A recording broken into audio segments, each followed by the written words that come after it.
नमस्कार मित्रांनो, सर्वांचं स्वागत आहे आजच्या एका नवीन व्हिडिओमध्ये। मित्रांनो, आजच्या व्हिडिओमध्ये गोल जमिनीचे क्षेत्रफळ कसे काढायचे म्हणजे स्क्वेअर फूट कसे काढायचे या व्हिडिओमध्ये माहिती सांगितलेली आहे।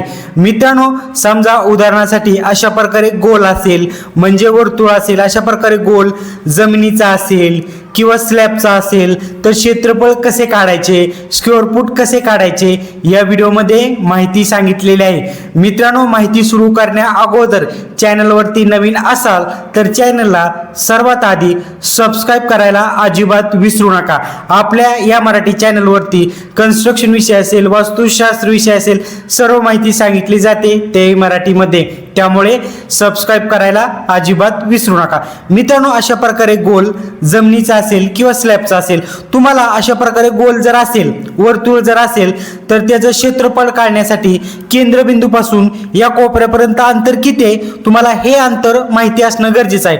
तुम्हाला हा केंद्रबिंदू दिसत आहे, आता हे अंतर दिसत आहे सरासरी समजा एक 15 फूट आहे।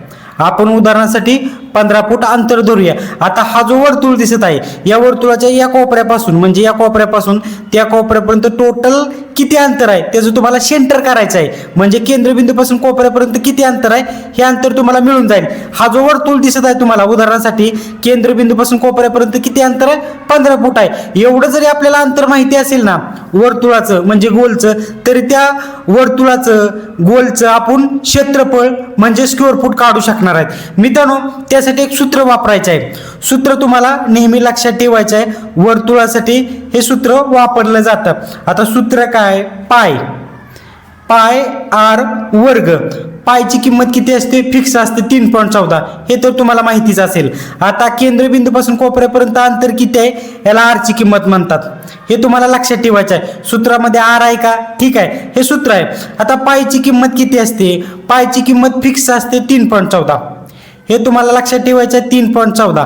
पुन्हा गुणिले आर ची किंमत कोणती आहे, केंद्रबिंदूपासून कोपऱ्यापर्यंत किती अंतर आहे, हे आर ची किंमत आहे 15 फूट आहे। हे 15 फूट तुम्हाला इथे टाकायचं आहे, याचा तुम्हाला पुन्हा वर्ग करायचा आहे म्हणजे सिंपल तुम्हाला पुन्हा 15 टाकायचं आहे। आता तुम्हाला काय करायचं आहे, 3.14 पायची जी किंमत होती, आरची जी किंमत होती, या तिन्हीचा तुम्हाला गुणाकार करायचा आहे। या तिन्हीचा तुम्ही गुणाकार केल्यानंतर हा जो वर्तुळ दिसत आहे जमिनीचा असेल किंवा स्लॅबचा असेल याचं तुम्हाला डायरेक्टली क्षेत्रफळ मिळणार आहे। या तिन्हीचा जर तुम्ही गुणाकार केला तर उत्तर किती येणार आहे, सरासरी 706। म्हणजे या वर्तुळाचं या गोलचं क्षेत्रफळ किती आलेलं आहे, 706 क्षेत्रफळ आलेलं आहे, म्हणजे 706 स्क्वेअर फूट। समजलं मित्रांनो? अशा प्रकारे कन्स्ट्रक्शन मध्ये समजा वर्तुळासारखा आकारासारखा स्लॅब असेल तर तुम्ही नक्कीच स्क्वेअर फूट काढू शकता अशा प्रकारे। मित्रांनो, व्हिडिओ जर आवडला असेल तर व्हिडिओला लाईक करायला आणि आपल्या चॅनलला सबस्क्राईब करायला विसरू नका। धन्यवाद।